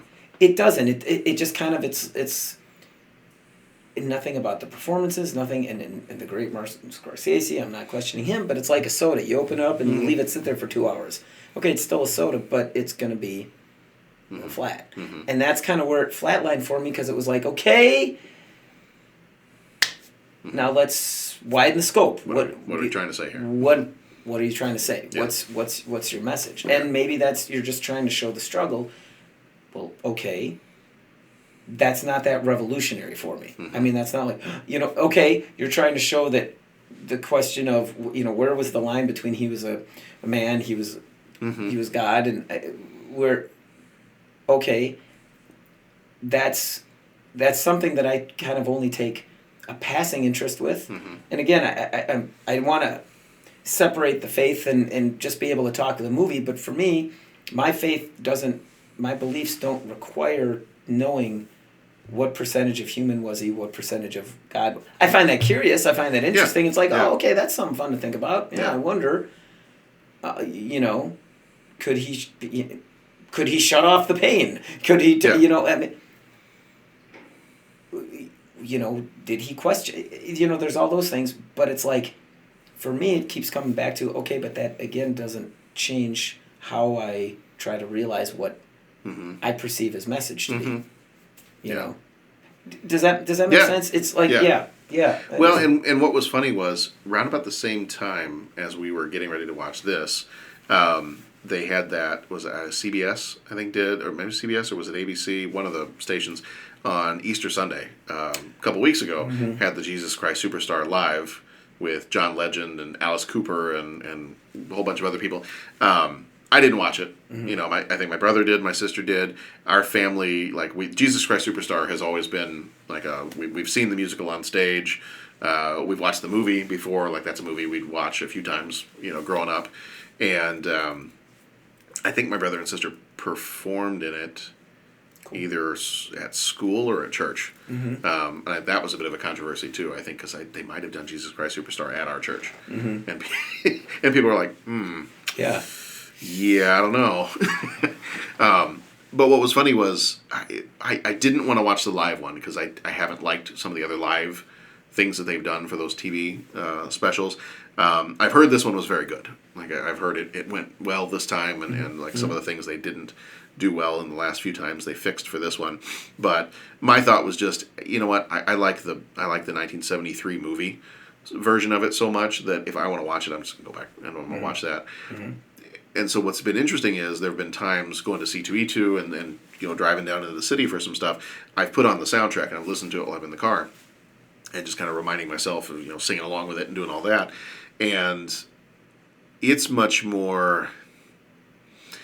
It obviously does not go in the direction of Jesus marrying and trying to have a child with Mary Magdalene and all that stuff, but it does bring in bits and pieces of the doubt, like him doubting the mission and doubting whether or not he really needs to go through with this, and the relationship with Judas. And I thought that was kind of interesting that in the Bible you really don't get this relationship. It's like usually like Jesus and Peter. Like that's the relationship. Whereas in this movie and Jesus Christ Superstar, Jesus and Judas are the two main characters in that. And actually I would argue Jesus Christ Superstar, the musical, Judas is the main character. And he's the one kind of telling the story from his perspective, and he has a lot of doubt in the musical. Have you ever seen the musical? I haven't. We're all taking the students to go see it this year. Oh, nice. Yeah. Nice. At some point, and if you need a copy of it, I think I have the 1973 movie. I would. Yeah, it is very much a 70s rock opera. Yeah. Yeah. And they do a bit of wailing, and it's very kind of hippie-ish in some of the scenes, and the idea being that like Jesus and his followers would have come across as hippies, most likely, and but just the take on it, Judas in Jesus Christ Superstar is like, hey, look, when you were getting people together and you're like, let's start this movement and let's teach people about love and let's start a revolution, and I was cool with that, but now that you're saying that you're God and the Son of God, and like Rome is starting to notice you, and this is not going to be a good thing, and you're going to get us all killed if you don't calm down a little bit. And Judas doesn't quite understand. He's very much like, this Mary Magdalene, she's a prostitute. We don't hang out with prostitutes. And Jesus and Jesus Christ Superstar is like, hey, if you're without sin, throw the first stone. But she's no more or less a sinner than you. So chill, okay? I'm here with everybody. I'm here for everybody. I'm not just here for the pure and the clean. And I'm actually here for the ones who are not pure and clean. And Judas just doesn't get it. And that's kind of his motivation through the rest of the musical is, I don't get it. I think you are being self-destructive. I think you're going to get the rest of us killed. So for the sake of the Jewish people, for the sake of our movement, I'm going to turn you in to the authorities and you will be taken away. And then I feel like you get to this movie, and you've got that Judas-Jesus relationship, where Judas is like, and I love the fact that like all the apostles have New York accents. Yeah. And then Harvey Keitel is Judas. You crucify me in a dream, you better wake up and apologize. Yeah, I know. You better wake up and get resurrected. That's right. But and that part, I was like, that just, to me, that whole relationship is, look, either you do what you say you're going to do, and you start this movement, and we're going to rebel against the Romans, or I'll kill you myself. It's like that kind of attitude. Yeah. And I'm like, well, that's a very different Judas than what you normally hear. Yeah. Because you really don't hear from Judas too much in the Bible stories. No. But he's very prominent in Jesus Christ Superstar and in this movie. Yeah. And then you get this picture of it's more of like Judas is in charge of things, but he knows that he's more the brawn. He's not the voice. He's not the person delivering the message. That's not his strength. He's more the, I'm going to be the manager. I'm the guy that backs the talent. Yeah. And or kills the talent if he doesn't do it. And perhaps this movie is a way for the people that not to judge and say, maybe I'm wrong, because I probably am. But I mean, maybe this is a way for people to say, yeah, I don't know, I'm not an atheist, but I don't quite believe in all of this church stuff and all that. Maybe there was a guy, maybe he wasn't. Maybe it was, who knows? And I had someone say one time that, humans only use this much percentage of the brain.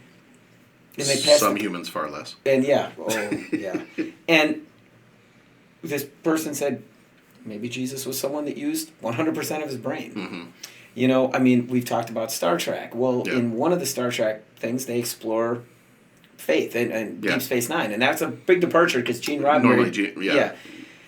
And they explore faith, and they explore it, and it's an interesting take. Again, I don't find it blasphemous. I don't find it challenging. It's just very interesting that it was a group of like superpower aliens that like this one planet worshipped as deity, and the interaction kind of was the same, and it was like, okay, maybe that's it. Maybe so. Maybe it's the thing. Like, I don't believe that it's half God and half human, and it's like from the idea that everything kind of stems from a God. And again, I'm trying not to get on a John, and I am not the guy qualified to be giving out religious things. So listening audience, that's not what I mean. But to do not what I mean to do. But maybe the idea is, for the people who made this movie, maybe the idea is, okay, there was an individual, but as opposed to looking at it as, you know, God living on this planet, maybe the idea it was someone from this planet that is attaining this higher level of consciousness or this higher,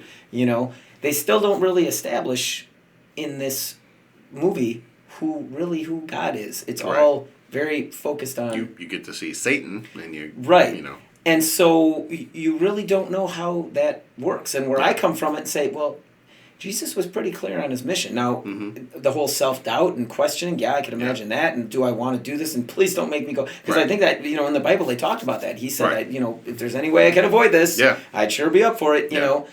But that part's relegated to after the Last Supper and the Garden of Gethsemane. And that's actually, in the Jesus Christ Superstar, that's like the big, most dramatic song that Jesus sings is the Garden of Gethsemane. It's, if there's any way, if there's any way I don't have to do this, then let it pass away from me. I don't.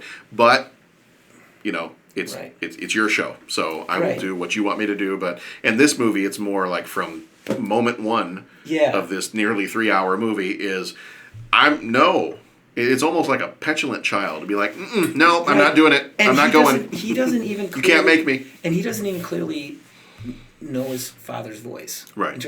And there was that one story that they always. Well, at one point, I think this is his mother that asks him, like, "Are you sure it's God?" Yeah. And he's like, "I don't know." And that seems to be more. More akin to, was it Saul that was on the road and he heard people talking and then he went blind because he didn't recognize it was Saul, right? Yeah. They put that scene in there, so they almost seem to. If we weren't talking about, if you're talking about any other movie, character, condense the character into one. Right. That whole idea. Who was it? I'm so sorry. Was it David that keeps hearing God calling to him and he gets up and he's like, Mom, was that you called? No. No, it's Nathaniel. Nathaniel, okay. And that's what the whole Samuel. Oh, man. I'm sorry. Might be Samuel. This is why I'm not. I feel horrible now that I'm getting them mixed up, but on the fly here, I'm messing it up. Yeah, well, I don't want to put you on the spot because, like I said, I'm relegated to, wasn't there this one guy in the But it's like, wasn't that the thing where, here I am, Lord, is that you calling in the middle of that? They almost had that. I just noticed they seemed to pack a whole bunch of stuff. And so, you know, maybe that was the perspective that they're approaching it from, is like, I don't know if I believe in this all-powerful God type thing, but whatever's up there, creative, whatever you want to say, there was someone on this earth. I can buy that, but I've got to look at it from the human perspective and say, how could a human do these things, as opposed to someone coming at it from the other direction saying, okay, what would God look like as a human? Yeah. Maybe that's kind of how they're approaching this movie. Yeah. And again, it's not my place to question. It's just, okay, well, that's an interesting perspective. You know. Yeah. Well, and the other kind of interesting part of this movie, and the part where I think I would see it as, you know, I don't know if the first section of this movie is what would really get people offended. But that last part, like where he's on the cross, and then all of a sudden the little girl angel shows up, and she's like, "You don't have to, you don't have to do this," which I thought was done perfectly. The fact that you always like you hear stories where people have used this idea of, well, the devil's pretty crafty. You know, he'll use truth, but he'll twist it in such a way that it works for his advantage. And I love that part where the little girl is like, "No, I'm one of the angels, and I've been watching over you." And don't you remember the story of Abraham and Isaac? And it came down to the last second, and then God spared Abraham's son. Why don't you think he would spare his own son? You don't have to do this. Get down. Mm-hmm. You know, you've done your best. You've done everything you needed to do. You don't need to die.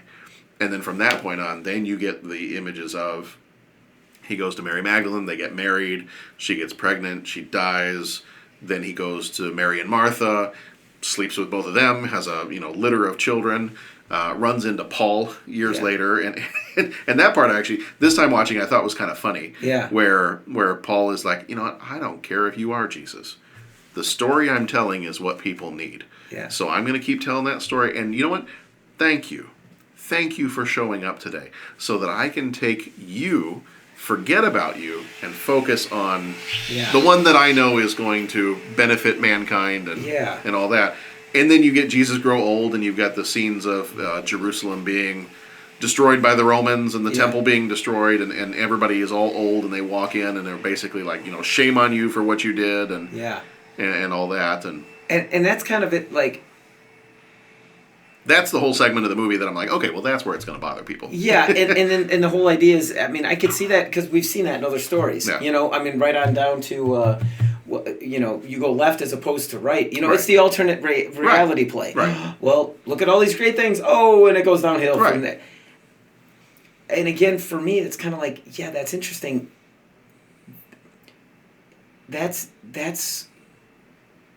and I have to keep coming back to faith. That's not informing my faith that much. Mm-hmm. I mean, okay, we're looking at it from his perspective, but I think for me, it's hard because it's like the whole idea needs to be, we need to consider it from our perspective. Mm-hmm. I mean, isn't that and then we get into all the things which I'm trying to keep off the podcast, but then how do these things inform us in our daily life? Yeah, he who's without sin cast the first stone. But it's not just he's trying to save his girlfriend, as it was kind of portrayed in this movie, I thought.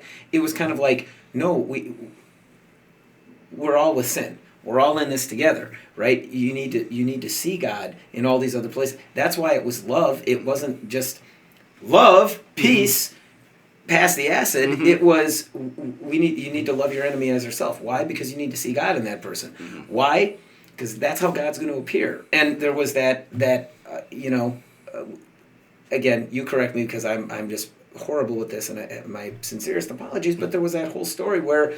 There was the rich man that was waiting for God, right? And he's make way, the Lord comes and all that kind of, and then a beggar comes to the house and he turns him away. And then someone else comes and then finally it was just like, I appeared to you as a beggar.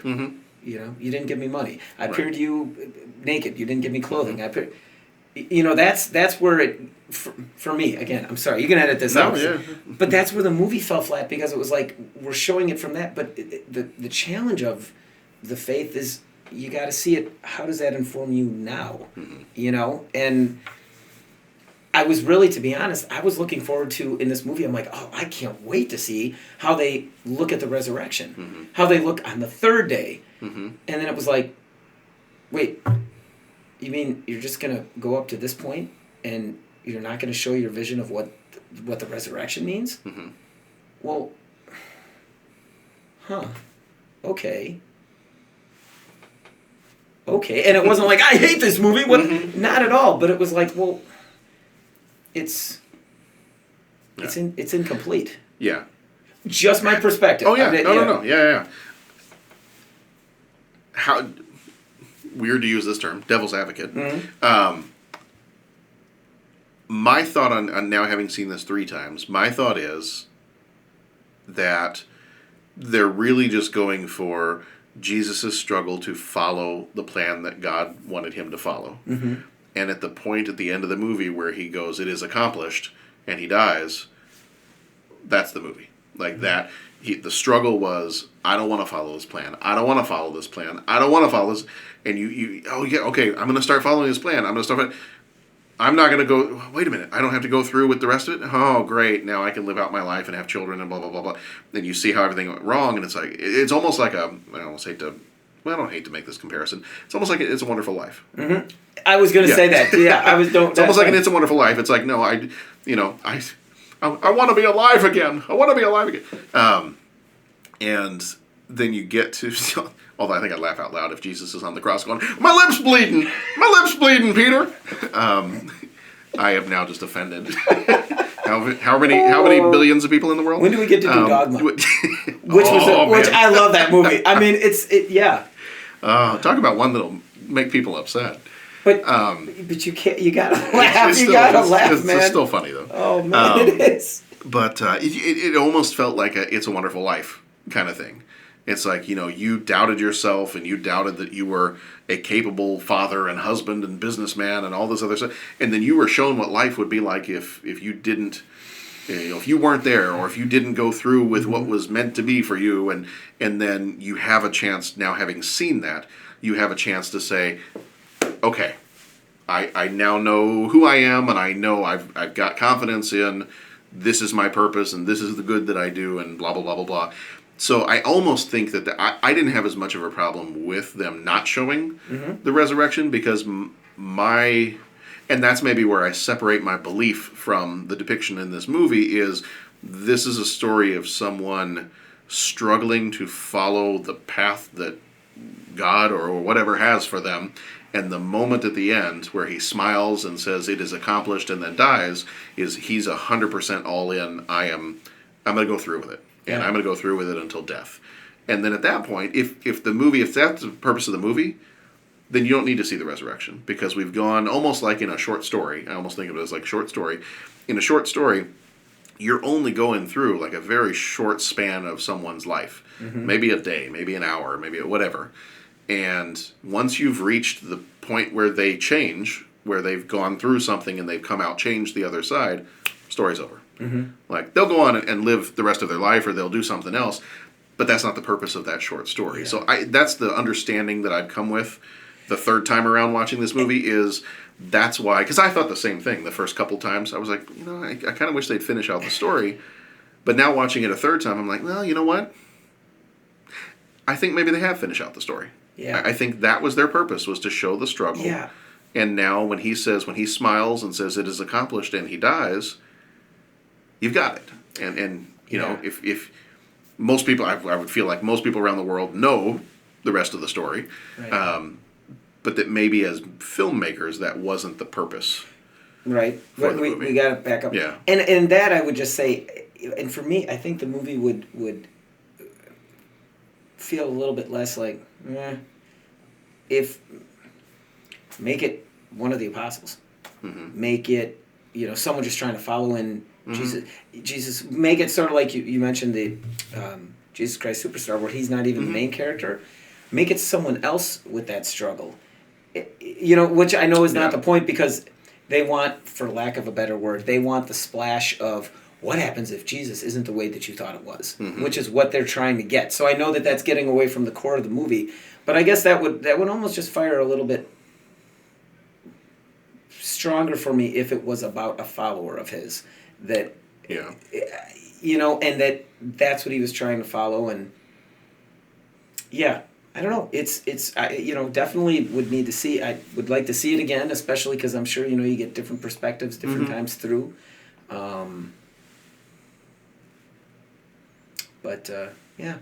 Yeah. All right. Well, I think that's gonna do it for. I almost said It's a Wonderful Life, but yeah, that's right. I wish Dennis had been able to make Dennis. Did I say Dennis? Dennis. I was maybe thinking of I was trying to do a Sean Connery. Yes. I wish Dennis was here. Yes. Should we do a part 2? Should we? Well, I told him if he gets a chance to after his softball game today or whichever one he was doing, that if he wants to call in or record something, I'll drop it in. So if Dennis does send me anything, I'll drop it in at the end of this episode. Otherwise, the next time he's on, we can always talk for a little bit about Last Temptation of Christ, because I know he likes this movie. Like he likes this movie, has a different reaction to this movie than you and I do, and was old enough to remember like the controversy and all that stuff. Well. And it's funny because... So I wish he could have been here, but yeah, we'll and again, I don't want try to get him in. misquote him, and and I'm not. I was going to say some of the things, but I don't want to misrepresent accent. But yeah, he's got some...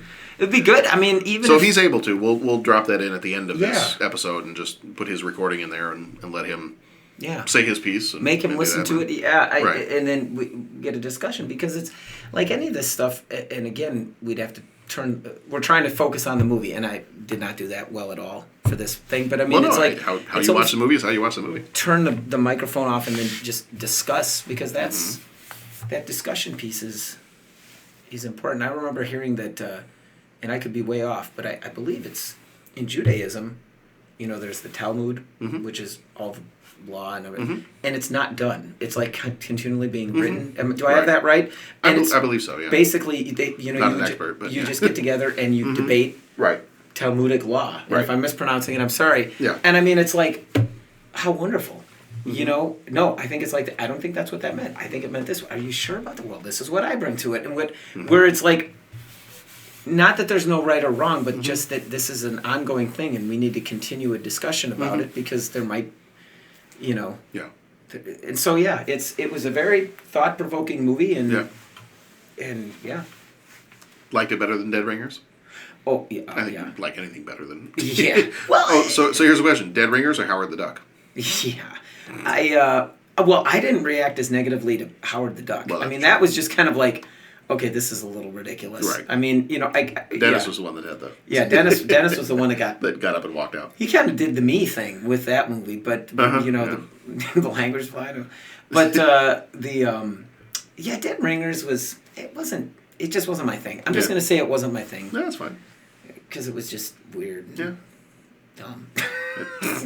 Weird and dumb. No, it wasn't dumb-ish. It was. Well, you can say it's dumb. That's fine. Yeah. It's not your kind of movie. Yeah, but this was But the Last Temptation of Christ. It was definitely like something to consider. Yeah. Yeah. All right. Okay. Well, if you want to get in touch with us, we are at several different places you can get in touch with us. We are at 30podcast.com. That's our website, and that's got once you go there, you can get to all of our past episodes.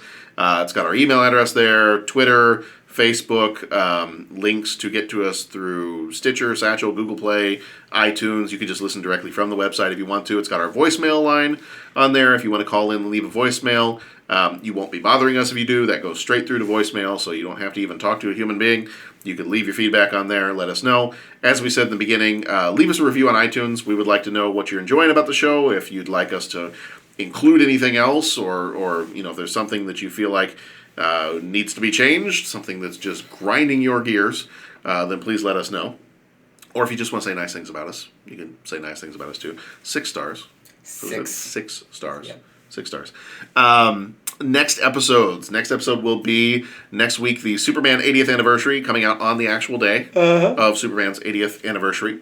And Action Comics number 1000 is coming out that day. They've lined it up so that the comic book actually comes out on the 80th anniversary. That's cool. I heard someone, while I was at C2E2 this last weekend, say that there were 2 copies that somebody had there at the convention of Action Comics number 1. Like somebody, I don't know if somebody at a booth had one of them, or if and it you're was... going to have to help me out. Action Comics... the first appearance of Superman ever. Okay. In comics. Yeah. Okay. Because he was like in newspaper strips and things like that. But like his very first comic book was it him issue, comic book, or was it like another... It was him. Okay. Yeah, it was his very first. It's like the iconic cover where he's lifting up the car, and like people are, bad guys are running away. 80 years ago, so... 1938. Wow. Yeah. Cool. Yeah. So 80 years to the day since Action Comics number 1 came out. Action Comics number 1000 will come out. And I'm a huge Superman fan, so I'm going to talk all about Superman on that next episode. And if anybody wants to join me, that's totally fine. But I'm looking forward to listening Call into the voicemail line if you got something you want to say. Then after that, at the end of April, we're going to have Return of the Killer Tomatoes and Tapeheads, which are both... I've seen Return of the Killer Tomatoes. It's a weird movie. Yeah. My dad loved weird movies like that, like Attack of the Killer Tomatoes and Piranha and like all those old The Blob and like all that stuff. Return of the Killer Tomatoes is very weird. Tapeheads I have not seen, but I also hear is also a bit of a strange movie, so it fits in with our Let's Get Weird April. And then coming up in May, with a little bit more your speed, coming up in May, I think we've said before, is Cops and Aliens. Yeah, okay. So May is going to be Avengers Infinity War. Hopefully that'll be our first episode of May. Yeah, we got to get it together because we kind of all didn't see Black Panther together. We didn't see Black Panther. We didn't see Ready Player One. I One. feel like we just need to make it a thing that we all go see. Maybe we all go see Avengers Infinity War together, and then we podcast right after that. Yes. And it was like, Yes. that's what we do. Yes. And then after that, Red Heat and Colors for our 1988 movies. Colors. Yeah. Wait, is there a movie called Colors? There is a movie called Colors. Well, I look forward to viewing that. I've not seen it. Okay, so Red Heat. And I'm completely blanking out on what the Colors movie is because I'm thinking of something totally different. The movie Colors is, I think it's a cops. It's like a crime film. It has Sean Penn and Robert Duvall Oh, fun. in it. So kind of a gritty police drama. And then after that, Maniac Cop and Alien Nation. Okay. Maniac Cop has Bruce Campbell in it. All right, that's So, a good thing. Another kind of a weird little movie, but should be good. And then the last two that we've got for the end of May will be Deadpool 2. And I mean, I'm going to go see it, and Yes. we'll do a podcast on it. If anybody else does, we'll get everybody in there too. And then rounding out the end of May will be Solo: A Star Wars Story. Oh, cool. So all kinds of good stuff. So thank you, Pat. Thank you, John. It's been a good hour and a half that we've been together here. That's right. A little over an hour and a half, but so if you want to get in touch with us, please do. Please leave us some feedback on the movies we've talked about or movies that we've got coming up soon, sometime in the next couple weeks or so. But in the meantime, be excellent to each other and go watch some good movies. Bye now.